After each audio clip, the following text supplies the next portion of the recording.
In medieval England, when women were still condemned as the sinful daughters of Eve owing to their weak sex, an inspirational personality named Katherine of Sutton, the Abbess of the Barking Abbey, dominated the English audience with her inexplicable intellection of liturgical dramas designed specially to evoke devotion.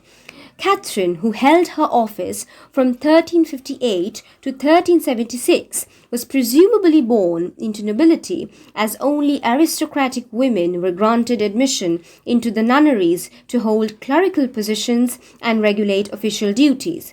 In addition to governing the theological affairs, she was very much associated with the service of housing war criminals and dispensing goods for royal objectives. Thus, she had possibly garnered a certain amount of courage from her professional juncture to be able to script her mystery plays. While maintaining her precedence over the nuns, she innovated monastic practices that had not been propagated before. In an age when feminine sensibility could hardly avenge masculine oppression, Katherine, under her supreme authority as the abbess, commissioned ecclesiastical plays to stimulate public concern for the church. Through a series of dramatic performances organized on sacred occasions, including Easter and Good Friday, Katherine dispersed biblical wisdom with an aim to educate the lay audience. Apparently, her reputation as a woman of higher distinction can be clarified by the visual projection of the pre-existing Latin plays she reenacted. In her lifetime, she had remodeled 4 Latin Easter plays, including Depositio, De Sensus Christi, Elevatio, and Visitatio. In the face of social criticism, she, along with other nuns and friars, held these dramatic programs in the Holy Trinity Week with an attempt to recount the story of Christ's crucifixion. Such anomalous exertions resulted in a tradition of liturgical drama leading up to the termination of orthodox conventions. Evidently, the audience was attracted to Katherine's artistic presentations rather than to the scriptures or lectures by priests. Combining historical significance with liturgy brought Katherine an ample recognition as a playwright.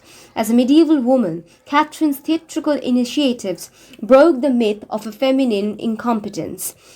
As her plays catered to the educational needs of the contemporary lay audience, Katherine's potential as a woman received due approval. To consider how far she delivered idiomatic works of condescence, we must delve deeper into the pictorial directions she was famous for. The recognition of Katherine as the first known English woman playwright primarily ignites a question of patriarchal complacence she might have faced. Considering the gender she belonged to, one might speculate whether or not she had been destined to live a fragile life like most medieval women were expected to. However, this view can be easily dismissed if one takes refuge to her exclusive adaptations of the Easter plays composed and performed on the occasion of Easter. With the eminence of her plays, Katherine had obscured the chauvinist prevalence which prevented women to translate any form of social restrictions. As the abbess of the Barking Abbey, which was evidently one of the richest Benedictine abbeys of England for women, Katherine administered the nunnery alongside her dramatic endeavours, exposing her religious faith as well as professional prepotency.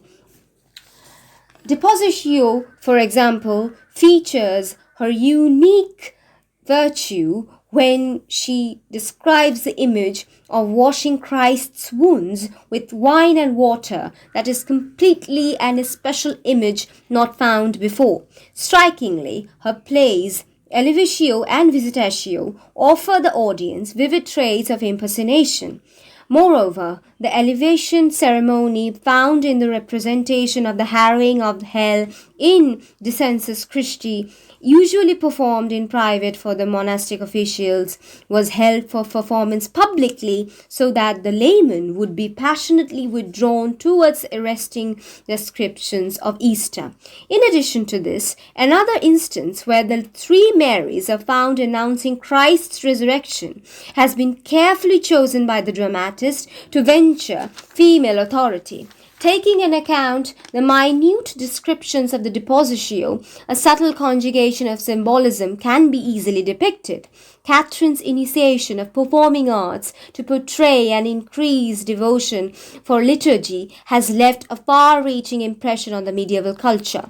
In order to dramatize the descent of Christ into hell, she engaged clerics from her own religious offices who were bound to obey her as an instructor, and perhaps were also content with the process she had obtained to convey the Catholic doctrines.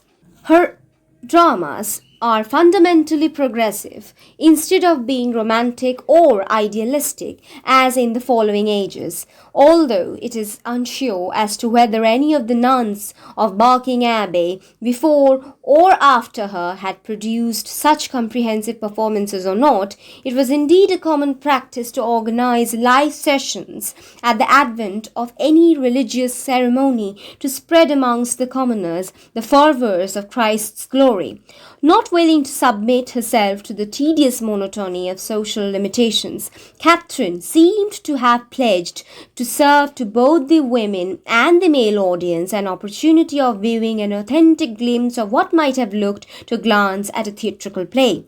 Given the fact that none of her plays were designed for occupational purposes, it is evident that the 4 Latin Easter plays strictly dealt with religious piety only and not for any other reason. The idea of Easter's representation through dramas was of course a newly introduced practice to the convent's culture, but that alone cannot be validated as a cause for allowing nuns to participate before a fairly large number of medieval people.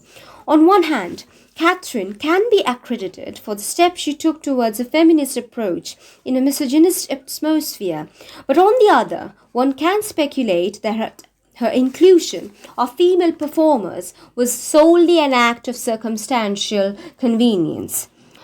As a matter of fact, in a prefatory note, Katherine herself commented that she had instituted the dramas to dispel the sluggishness of the faithful.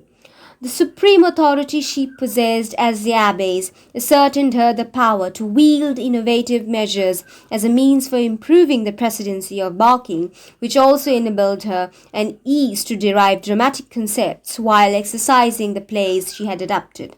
It should not be a surprise, though, to expect a noblewoman of a dignified rank to unleash any form of artistic creation her mind might have conceived. The plays, which were first published by Carl Young, demonstrate the contemporary liturgical elements common to the English people. The plays were, however, noteworthy not in the sense of thematic significance, but of exquisite graphic details. Acute stage directions, vivid characterization, and lively acting helped unfurl their true charm in front of an audience that comprised not only nuns and clerics, but laymen also. Moreover, amongst the only 4 plays Katherine had directed, Visitatio has descended to the modern eyes as a composition of immense importance due to its employment of nuns for the roles of the 3 Marys instead of casting male actors. This very attempt of deviating from the conventional understanding of the theatre perhaps is also a reason why Katherine's reputation flourished, apart from being known as the first female dramatist. Prior to her practice of constituting religious plays, there had already been personalities such as Hrotsvita of Gandersheim, Hildegard of Bingen, who, like Katherine, devised dramas of similar essence that were almost concurrent to hers. But what befittingly accommodates the appeal of her plays, in particular, is her powerful flair for the use of relevant religious stories fundamental to the Christian spirituality. To adjudge how far Katherine had succeeded in reenacting the Latin plays, one can surely pay attention to the medieval literature of Britain, France, and Germany, which was carefully modelled on her dramas. Her plays, preserved in the ordinal that customarily passed down to each abbess, record an astounding outline of an almost cinematographic stage direction, including rubrics, costumes, voice, and gestures. This, however, reinforces Katherine's phenomenal virtue as something not found elsewhere. In view of the recurring devotion towards the liturgical drama in Middle Ages, Katherine was prompted to consider its use. She instilled biblical elements fused with graphic details to render wisdom and pious knowledge. The constitution of female agency and political influence can be traced from Katherine's plays, but this was not a newly introduced medieval tradition. Portrayal of liturgy through dramas was indeed an already existing feature of the 13th and 14th centuries, when instances of female participation had begun in the convents without any contradiction. Medieval manuscripts rescued from Notre Dame suggest the spirited contribution of nuns as actresses. On a related note, it seems that dramatic performances by nuns were regular than more often. Devotional plays in Easter or Good Friday were some monastic activities almost every nunnery shared in common. Therefore, Katherine's claim as a playwright might be distorted or can lack prominent appreciation, but the way she had engineered the structure and illustrated direction of the plays is enough to suffice for her popularity. Her attainment of notoriety through the liturgical Easter plays owes credit to her supreme position as the Abbess. Katherine, who was prohibited to sit in the parliament due to her sex, had conquered misogynist perceptions, which often bulldozed over feminine accomplishments. However, in the process of writing and staging dramas, Katherine had to inevitably take aid of her fellow subordinate nuns, who provided her with a full-fledged support.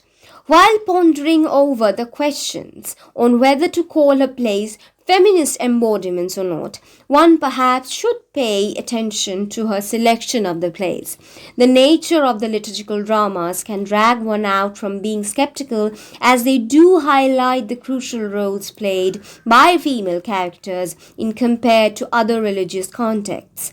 This very instance triggers another question as to why Katherine paid preference to dramatizing the Easter ceremony rather than to the holy event of Christmas. Or perhaps, if any other relevant texts were ever written, could not escape the destruction of the monastic dissolution during the Reformation.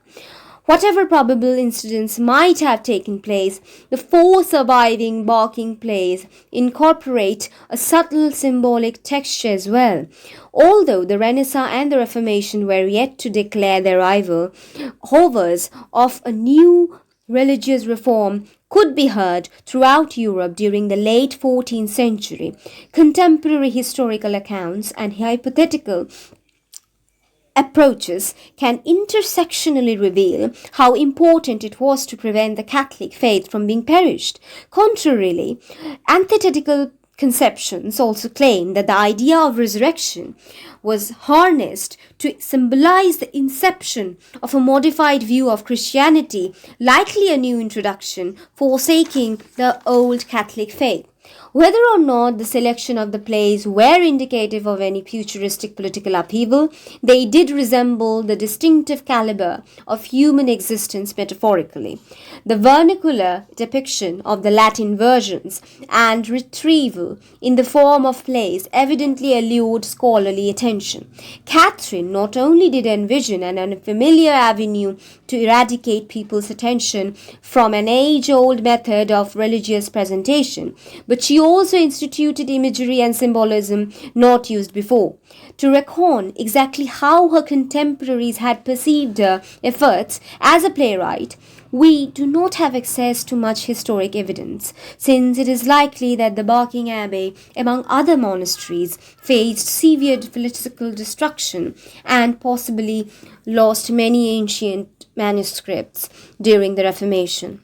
However, the sporting participation of the male clerics and priests observed by a considerate number of male audience, suggests that people loyal to divine faith did not dare to oppose Catherine's initiatives, nor did any clergy or baron interrupt between her fine productions. What significantly registers on modern minds is that Catherine was procreative enough to push the narrow limits of religious representation instead of following her contemporaries.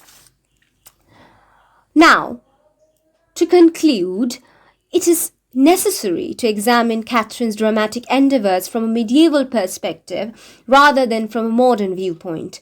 During a period when women were obliged to remain beneath the footsteps of men and were forced to accept the path of bleak survival, it was indeed an unexpected event to come across when anyone heard of the name of a female playwright.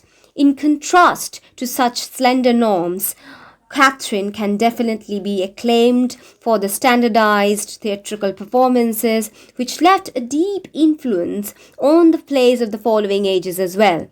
Shanta Bhattacharjee, Catherine's biographer, rightly observed that it can be said with confidence, however, that Catherine struck her contemporaries as a woman of notable energy and decisiveness, and that they associate her name in whatever way with an interesting and unusual piece of liturgical drama.